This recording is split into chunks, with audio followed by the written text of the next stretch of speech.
What's up, guys? The Lazy Gold Maker here. Today we're going to talk about how you make gold with inscription in Cataclysm Classic. So in my opinion, there are like two main approaches to inscription. It's the hardcore way or the lazy way. Both have advantages, disadvantages, and we're going to cover the hardcore way first, which is the Dark Moon cards. And this is definitely the one with the highest profit potential, but it also is very time intensive in my opinion. So I used my calculator earlier today to just check current prices on my realm.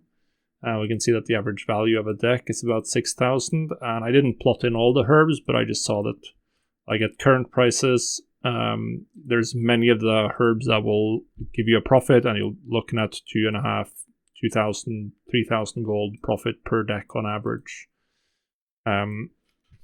And you can average that, and you're looking at 100. You're looking at like 200 to 300 gold profit per card, which is pretty good. That's pretty good. It is worthwhile crafting. Of course, this crafting cost is very overvalued because it's just using the auction house value of Inferno Ink, but you can usually get it a lot cheaper by billing. They did just change so that the Dark Moon Fair is now in town every other week. So that's going to help even out the market. So you're not going to see like the big changes, like the fair goes away for 4 weeks and no one can get decks. So the market is going to be a little bit more stable because you can always almost always turn the decks into trinkets to sell on the auction house. But the main thing is that you need to mill loads and loads and loads of herbs, turn them all into cards, turn them into decks. And then work on selling them in trade chat to get, particularly if you're crafting many cards and you're going to want to use trade chat to just move your decks quickly enough. And it's just very, very time consuming. Like if you want to do this right, in my opinion, you're looking at spending multiple hours per week and particularly focus around like when people are online, just crafting cards, milling herbs. It's profitable, but it's a little bit boring. It can be a little bit boring, and it's definitely time consuming.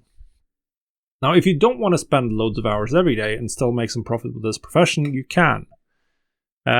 This group of items, glyphs, are fantastic. We can see a million green numbers here. The profit per glyph isn't that high. It depends a little bit on the materials.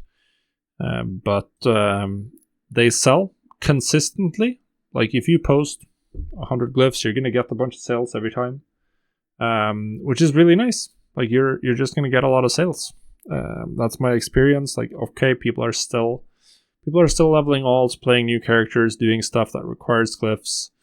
I don't have that many glyphs left because I've sold off most of mine, but we're still looking at a bunch of glyphs that are profitable. It's very nice. You can just craft 5 to 10 of each. You need a trade skill master group to just do this a little bit more efficiently. And look at that, we just sold a glyph of him for 25 gold. It's like 20 gold profit. Very nice. So you're crafting 5 to 10 of each glyph. That's showing a reasonable profit. And then you just put those on a banker, maybe a dedicated banker, so they can just have a bag full of inscription bags, or so it's more time efficient. And then just log in once a day, just collect everything that's expired and repost, and you're gonna see some consistent sales numbers.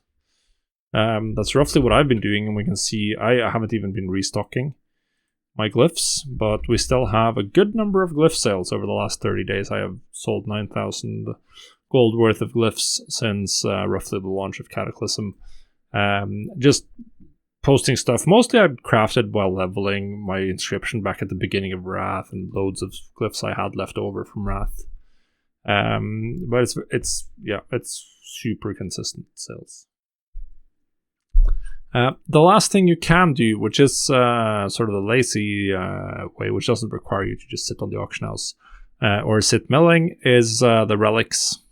So the new the 346 relics. Now I've seen there are some offhands as well, but they don't really seem to show a profit at all.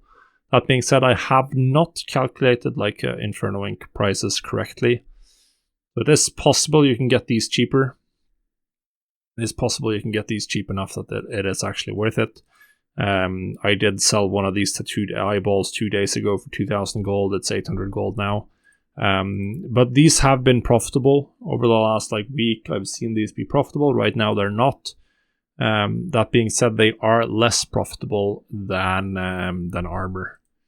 There's just way fewer relic classes, and there's very few classes that go for like one specific relic. There's just not that many specs compared to the armor types, where like leather caster gear is going to be good for a lot of classes, a lot more than the relic. And maybe not actually, but definitely not seeing super high movement on these compared to armor. Armor is selling way faster, particularly the PvP armor. So that's sort of it. If you're lazy, then I would suggest just going for glyphs, maybe the relics if they're profitable. If you really want to crack this profession to its max, then it's Darkmoon Dex is where it's at. I mean, we can see people are in chat right now selling off. This is what you need to do. You need to post in chat to sell your decks. You need to buy herbs in huge quantities, sit milling and turning them into inks, and turning those inks into Inferno inks, and then you craft the cards. Yeah, good luck, guys.